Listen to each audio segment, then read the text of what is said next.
Help. Engaged. Greetings everyone, and welcome to the final part of the Unarmed CQC series. The funny thing is, this should have been the first part of the CQC series, but I didn't consider Ted to be much of a challenge, because I beat him so easily, while still at a very low level, in the main walkthrough.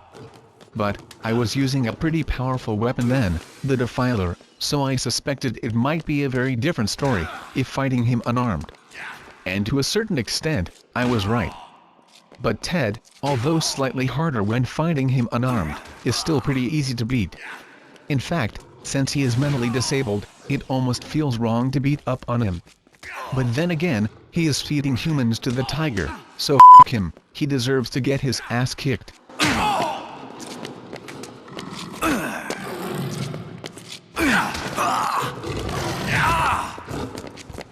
I was trying to avoid harming Snowflake, because I wanted to beat her in a separate video, but I beat Ted so quickly, I changed my mind.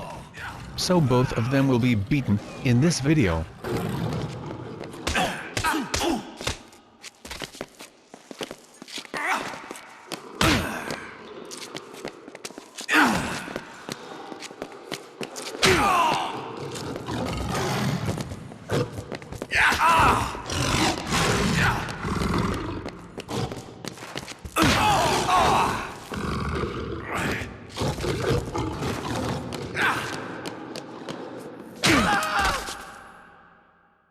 So it took about 90 seconds to beat Ted. First thing that should be done after beating Ted is to go and save, and the reasons for that are twofold. Firstly, if you take too long in either killing Snowflake or taming her, you can always reload, otherwise you might have less time for other side missions. Secondly, you might get killed, so it's good to save near the fight location.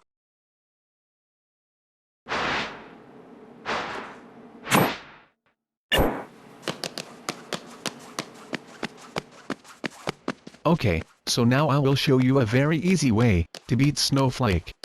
I discovered this little trick by accident. You see, poor Snowflake seems to get confused in this area around the fire.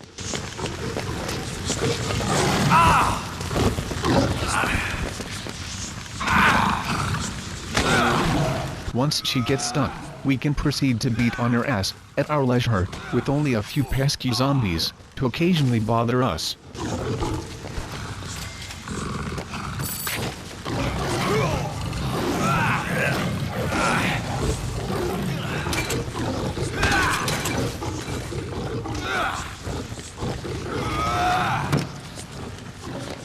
As I discovered during the fight, hanging around this wall almost always gets her stuck after she attempts to pounce on us.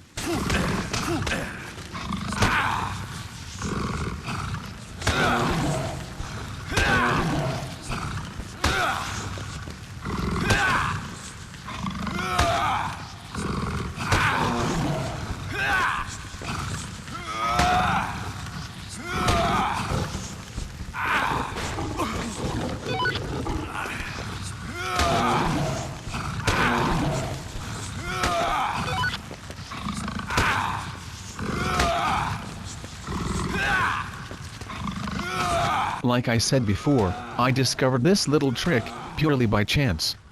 The normal tactics for fighting her are to climb onto a high structure and elbow drop on her, much like how Randy Savage used to do to his opponents. Oh yeah! But it would take about 10 minutes to beat her with its strategy. But by using this little trick, you can beat her in about 4.5 minutes. So it's a good time saver, which is especially important in a time-restricted game like this.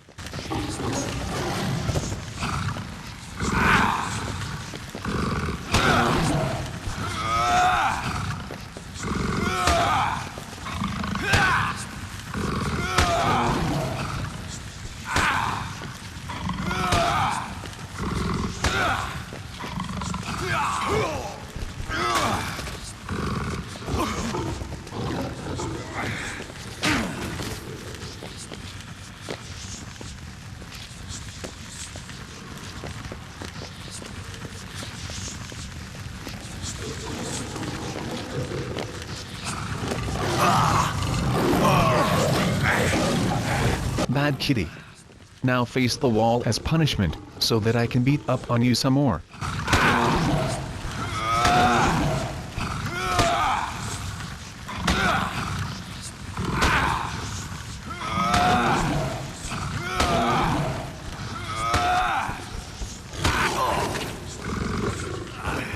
I have noticed that whenever you try to replenish your health during a boss fight, the game will try to stop you.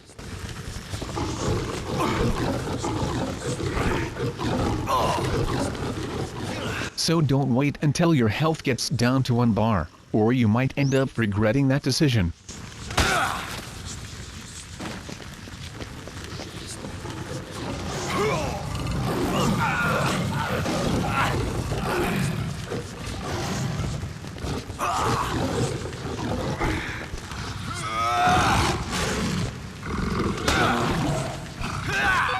Of course, it is always better to save Snowflake, since technically she is a survivor too.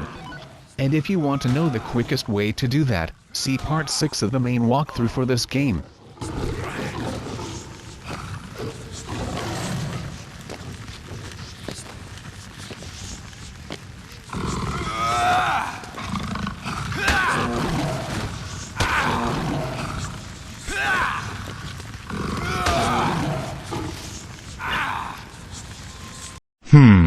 She died on the fire, so it's almost like she's getting cremated. Anyway, that's all we've got time for, so please comment, thumbs up and subscribe, if you liked this video, or found it helpful. This is Blade, and it's goodbye from me.